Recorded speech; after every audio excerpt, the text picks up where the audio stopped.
दोस्तों नमस्कार।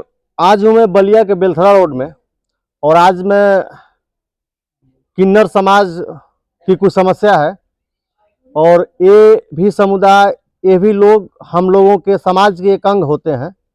तो हमारा धर्म है, इन सबों के साथ अगर जो कोई समस्या होती है तो हम लोगों का खड़ा होना कर्तव्य है। और समाज के अंग ये भी, जैसे हम लोग जिस माँ बाप से पैदा होते हैं उस तरीके से ये भी पैदा होते हैं। तो इन लोगों को भी समाज में एक जीने का अधिकार है और इन लोगों का मौलिक अधिकार है। और इन लोगों को भी हमारे घर, आपके घर आना जाना, बधाई गाना चाहिए, इस तरीके से मांगना खाना इन लोगों का जो है चलता है। और हम लोगों के सहारे ही ये लोग जो है अपना जो है भरण पोषण करते हैं ना। इन लोगों का कोई परिवार होता है ना, कोई बच्चा होता है, इन लोगों का एक समाज होता है। तो इनकी कुछ समस्याएं हैं। आज मैं बेलथरा रोड में हूँ तो इनकी कुछ समस्याएं हैं। एक इनके साथ सुनने में आया कि कोई इनके गुरु घराने का ही दूसरा गुट है, तो इनके साथ कुछ मारपीट किया है, झगड़ा किया है। तो उस समस्या को लेके मैं अपने चैनल के माध्यम से इस समस्या को बताने के लिए इनके साथ मैं आज बेलथरा रोड में मौजूद हूँ। तो आइए, क्या इनकी कुछ समस्या है, मैं इनसे बात करने की कोशिश कर रहा हूँ और बात होगी, उसके बाद आपको पता चलेगा कि क्या इनकी समस्या है। नाम बताइए अपना। जी, मेरा नाम पूजा है। मैं बेलथरा रोड में रहती हूँ। मैं आज से नहीं 25 साल से रहती हूँ यहाँ पे। हम लोग एक ही गुरु का चेला है, हमारा एक ही घराना है। हाँ, आज हाँ तो ज, हाँ ठीक है। ये आपकी समस्या क्या है, किससे मारपीट हुई है, क्या बात है, आप मेरे चैनल के माध्यम से बताइए। हम ये लड़ाई हम लोग की मारपीट से नहीं हुई।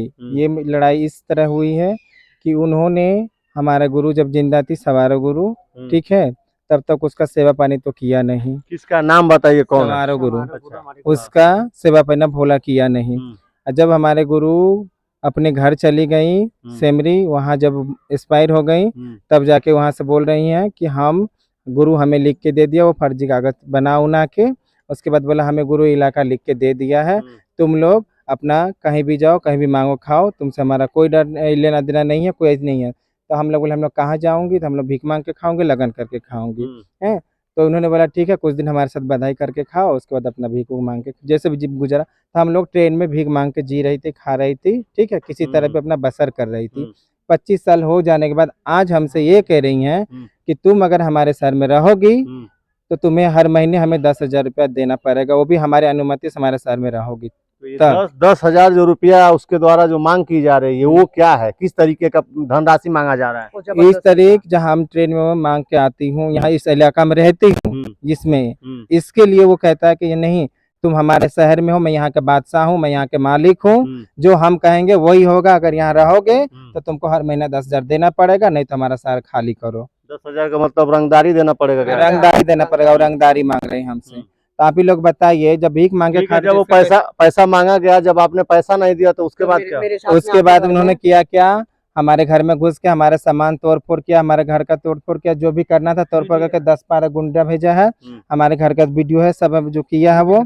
और उसके बाद मारने की धमकी दी गई है, लड़ाई करने बोला, गुंडा लगवा देंगे, उठवा देंगे, टंगवा देंगे, सब धमकी हमको दिया उसने। तो हमने बोला है ठीक है, हम गई थी जहाँ भी जाना था, एप्लीकेशन उसे थाना में डाली। डालने के बाद कोई सुनवाई नहीं लिया उन्होंने, पता नहीं क्या हुआ नहीं हुआ, भगवान जाने, लेकिन इसका कोई निर्णय हमें अभी तक नहीं मिला। तो ये जो दोनों गुट है, ये जो है एक ही गुरु घराने से है, एक ही गुरु घराने से है। तो अभी आपके गुरु नहीं है तो कोई ना उनके कोई गद्दी पे बैठा होगा, तो उससे आपने बात किया? तो उनके गद्दी पे उन्हीं को बैठाए हैं, तो हमारे ही समाज सब मिलके बैठाए हैं, ठीक है। तो आज हमारे समाज बोल रहे हैं जो तो तुम लोग के सब समस्या है तो सब मिलके हमारे पास आओ, आओ, आने के बाद हम इस मसला को समझाएंगे। तो हम लोग तो जाने को तैयार हूँ कि चलो हमारे समाज ही इस चीज को सही करेगा, लेकिन वो जाने के लिए तैयार नहीं है, बोलता कि हम समाज में नहीं जाएंगे, वहाँ नहीं जाएंगे, यहाँ का मालिक हूँ, मैं जो करूँगा मैं ही करूँगी, ऐसा बोल के हम लोग को मारने की धमकी दे रहा है और डरवाता है और गोली मारने की धमकी हमको दे देता है। तो आपका ये जो जो आपके साथ घटना घटी है, तो इसकी जो है तहरीर आपने थाने पे दिया? कब दिया है?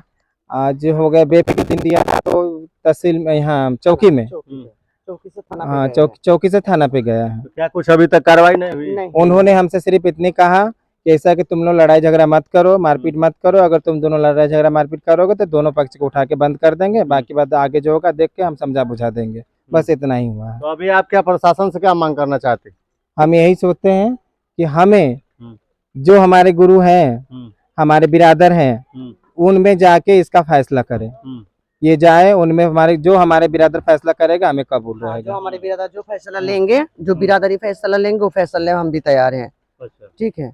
जो आपका संगठन है वो जो फैसला ले रहा है उसके लिए मानने के लिए और तैयार है। हमारे हाँ, पे तैयार इल्जाम हूँ मैं। लगाया उस जा रहा पे है, हमारे पे इल्जाम लगाया जा रहा है कि ये लोग यहाँ छोटे छोटे बच्चे को शादी करवाता, ब्याह करवाता, गंदा गंदा काम करवाता, यहाँ गंदगी फैलाया है, ये सब करके हम पे हमारे पे इल्जाम लगा, जो कि ये काम वो खुद ही करते हैं। ये चीज के सबूत हमारे पास है, हम आपको दे सकती हूँ। मेरा ही शादी करवाई थी, देखो वही शादी करवाई थी, लड़का को मैं नहीं पहचानती, देखो ये फोटो है उसका, ये फोटो है, वही भोली ने करवाई थी शादी। और ये उनके आदमी है मिंटू बाबा, यही शादी करवाए थे इन दोनों को। मेरे को नहीं पता था, मेरे को बुलाए और बोले ने क्या कुछ काम है, मैं अंदर गई और उन्होंने मेरी शादी करवाई थी। शादी करवाने में उनका काजल है, वही शादी करवाई मेरी, और मैं और कुछ नहीं, इन लोगों को मैं नहीं। तो मैं जैसे, हाँ बोलिए। किन्नरों का कभी शादी ब्याह होता है? नहीं, बिल्कुल नहीं। किन्नरों से कभी वंश आगे बढ़ता है? नहीं ना। तो हम शादी कैसे कर लूंगी किसी से? कैसे कर लूंगी मैं शादी? मैं शादी की लायक नहीं हूँ। मैं यही दुआ करके निकालती हूँ कि आप लोग अच्छे रहे, खुशहाल रहे, हमारा जजमान बने रहे, खुशहाल रहे। हमें यही हम दुआ लोग मनाती यहाँ हूँ। से नहीं 25 साल से रह रही हूँ, इस चीज के हमारे यहाँ समाज में किसी से पूछ सकते हैं, कहीं भी मुआयना कर सकते हैं, वो बताएंगे हम लोग कितने दिन से हूँ, और हम लोग एक ही गुरु का चेला है। तो इनकी ये समस्या है, इनके दो गुटों में जो है आपस में मनमुटाव चल रहा है, आपस में जो है झगड़ा चल रहा है। तो मैं प्रशासन से मांग करना चाहता हूं कि अगर आगे कोई इस तरीके का बड़ा हादसा ना हो तो इनके जो है एप्लीकेशन पे जो इनके द्वारा तहरीर दी गई है, तो प्रशासन इसको संज्ञान में लेकर दोनों पक्षों को समझा के और उचित कार्रवाई करे। अभी तक अंत तक वीडियो देखने के लिए, और आप कमेंट बॉक्स में जरूर बताएं कि ये जो है इन लोगों के साथ हो रहा है क्या गलत है क्या सही है, अपनी राय प्रतिक्रिया जरूर दें। बहुत बहुत धन्यवाद, नमस्कार।